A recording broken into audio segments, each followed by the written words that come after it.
Well, welcome everyone to episode 9 of Hunter Logan Unmiked, season 5. And we are caught up into real time. Now we're here in 2022 of January. So we're going to talk about some real things that are happening at HLE Radio and with Hunter Logan. This is the point I've been trying to get to. So we started season 1, episode 1 with basically my life growing up. So if you wanted to know about the real Hunter Logan Unmiked is it. My transition from church, going through a divorce, to getting to playing out in the world, to coming back to God, my spiritual journey, my learning as I go, my trials, my tribulations, all of it. It's out there. There are a few things I did not share. Out of respect for them, I did not expound on it. But here we are.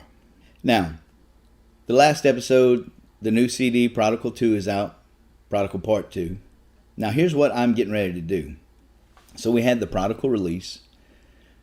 And I'm not doing a CD release on the Prodigal Part 2. It's just released. So all of that is out. You can go to Alexa and say, play this. And that's cool because it's no longer swamp pop music comes up. You can be specific and tell her what you want her to play.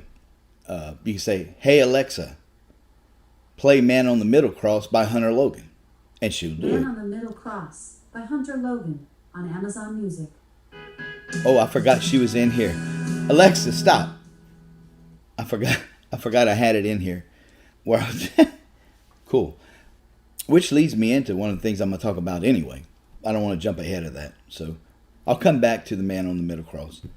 But we released the single, and it's not even Man on the Middle Cross. It's When Jesus Walked By. That seems, for the prelims, that seems to be going over really well. And it's not even a song that I wrote. It's a song that was written a long time ago by a lady who was 11 years old at the time, or 13 years old at the time. And it was by a group who's no longer together.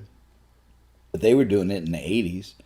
And I thought it was their song, and I got in contact with one of the remaining members that was left. And he's the one who gave me the backstory on it. And told me how to get in touch with the lady, who is now, of course, I'm not going to say her age, but the song hadn't even been published yet. And the reason that the other group didn't record it is because they didn't write it. But it had been circulated many times, and I had seen it on Facebook. Now, I don't do the song the exact way that they do it. I kind of made it into a fast shuffle two-step. But the way they did it, it reminded me of when we used to open up for the Hensons, when we were the Words of Faith singers. When I was growing up, I was a 14-year-old playing lead guitar in a band. We talked about that in an episode, in one of the previous seasons. I think season 2 maybe. And it had reminded me of that. And I'd listened to it. It was one of the first times I started playing again, playing out. In fact, it was the first time I played out. And I asked my buddy Nathan Areno to come with me. I said, hey man, we're going to go do music with a message. John Randolph, my friend, great guy. He does this in Maybank, Texas. And he needed somebody to come. And so we came and did it. But I needed a shuffle style song. I didn't have any songs written at the time. I didn't have all the songs that I wrote. I didn't have any written at the time. In fact, I did some off my previous album, like Boogie in the Swamp. I was looking for songs that I had written that really weren't bad. Because everything up to that point that I had written was always about somebody getting left or cheating with somebody and not getting caught. It was that kind of stuff. So I was looking for something that I had written that wasn't promoting anything sinful, to say the least. So I did a few of those and a couple of songs that I play here at HLE Radio that I had did in my church. But I had needed another song, and I remembered that song, so I decided to do it up tempo as a shuffle. Just sped it up, and it worked. And it went over really well. So when I would go out different places, I would do that song, like in churches. And when I was in a church or something, or in front of people, I would do that song. And I would do it that way. And it would just go over really well. And that's how it got on the Prodigal Part 2. And then when I let some other people listen to it, they said, man, that ought to be a release. That ought to be your first release. Well, actually, Shack Up With the Devil was the first release from the Prodigal. Here I am with the Prodigal Part 2. And I'm getting ready to release a song off of that. And I have 12 more songs off the first album that I haven't released. So I'm thinking, well, here's a pool of 23 songs. And you can just hold those and release them at will. I don't know if it's OCD or what. I don't like odd things. I like odd numbers, but I don't like them in events. Like my favorite number is 3. So I like odd numbers, but I don't like odd things. Everything has to be proportionate, if that makes any kind of sense. So here's what I'm going to do. I have one more song to write, and then I'm going to put it, that'll make 24 songs, and I'm going to call it the Prodigal Project. And I'm going to put it on a jump drive. So that'll be the end of the Prodigal stuff, period. The chapter is over, but the project will be done too with one more song. And I'm working on that song now. I have half of it done. And when I get the other half done, I'll just add it to that. Have the jump drive that says the Prodigal Project. And we'll have that ready. I'm not going to get any CDs done, just the jump drive. The only reason I got the CDs done is for the older people who are not digitally savvy. So everything is on iTunes and Spotify and Amazon, all the places that you get digital music, it's there. But I've got one more song to add to that, and then I'm going to put that there. So November, new single, Prodigal Part 2.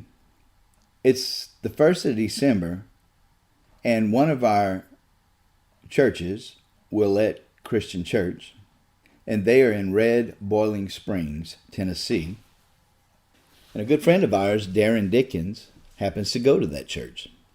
He gets in touch with me, says, hey, our board would like you to come up here and talk about HLE radio.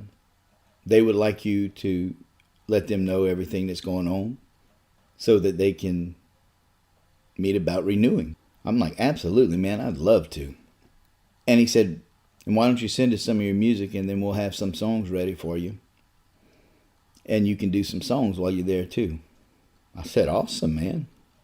And those of you who aren't friends with Darren Dickens, you should friend him on Facebook. I met him when he came with Brent Harrison for the first time at a family reunion. Now, he may clown around a lot, and he loves to joke and pick. The guy is a serious musician, and he's a great Christian brother too. He's one of those guys you can count on. He just is. He just is. He's good people. And so is his wife. They're a great couple. They know how to do things right. I just want to go on record as saying they know how to do things right. They do. And of course, they were our tour guides up there, so to say. They took us around, showed us a great time. The Willette Christian Church, who is on HLE radio. And if you listen to HLE radio, you know I've talked over and over about how we need more churches on. And I'm not going to go into that on here, but I got to say it again. That is one happy church. It just restored my faith somewhat to know that there are happy churches. I've been in so many churches that aren't happy. And I ain't kidding when I say that. That was just a happy church. I'm going to sidebar for a minute. I want to say this. And it reinforces what God put in my spirit the other day. My generation. And those folks in there aren't my generation. It's the generation under me. My generation went to sleep. If my generation does not get their act together, he will extend the lifespan of the older generation, which he is doing, till the next generation under me gets raised up. There was a lot of happy people in that church, but it was the generation under me. I'm telling you. Anyway, let me get back to the podcast. So we did some songs Sunday morning. The guys that he plays with, fantastic musicians, man. It went great. The talk went great. And they're going to stay on with us another year. So praise the Lord for that. But I had such a great time. Stayed in a wonderful bed and breakfast they put us up in. It was just phenomenal, man. The favor of God. And God's favor. And I look for more of it in 2022. I ain't going to lie. I do. We get back from there and I get a phone call. And it's to go broadcast Jenna Faith's Christmas concert live. And I'm like, absolutely. We love Jenna Faith. We love all our artists. Happy to do it. So we're going to go to Floresville, Texas, the week before Christmas. And then we're going to go broadcast this concert live. And then I'm not going to drive back, so I don't want to do a replay. So we're going to do the morning show live at Jenna's house. The last time we did a live morning show at a house was at Brad Allen's house when we were at Crossfire Gospel Band. I was playing bass for them, filling in on bass with them. And that was after Thanksgiving. Back in 2014, I think. Or 2013. Might have even been 2013. It was 2013, 2014. That's how long it's been since we did a remote in someone's home. But this year, going in 2022, if I'm on the road and if all possible, I am going to do the remote wherever I'm at. If there's internet, I'm going to do it. So if it's in a hotel room, somebody's home, however it shakes out, I want to do the morning show live. I do not want to do replays if I don't have to. There might come a time where I have to drive and there's no way around it, then I'll do a replay. But if I can at all do it live, I'm going to do the show live this coming year. I want to make an effort to do that. I really do. The broadcast, I got all different kind of connections for the board. But the board, I needed one more connection. But the board is a little bit too small than what I needed. See, the board I originally had, I took and put it with the road gear for performing live when I go out as Hunter Logan, the musician. And I used the smaller board for broadcasting live. Well, if I need more than 2 channels, it's not going to work because I only have one XLR plug. So lesson learned. We had a little buzz and we had to share a mic. Now the buzz I couldn't do nothing about because it was from their equipment.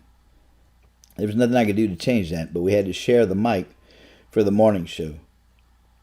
Which, if my figuring is right, I might be able to not even need a board. I might be able to do it USB all the way.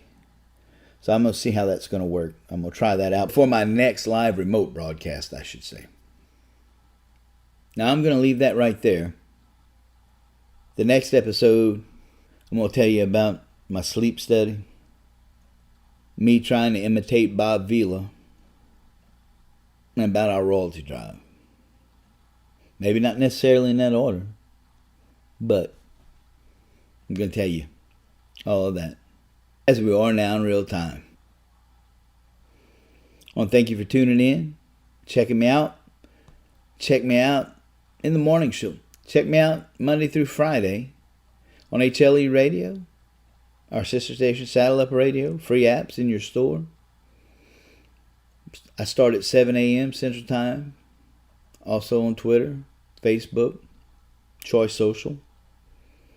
You can catch all my music on all digital platforms. HunterLogan.org is the website for all things Hunter Logan. We got some merch. We got some new merch coming. Remember, Duke 28-2. I'll see you on the next video.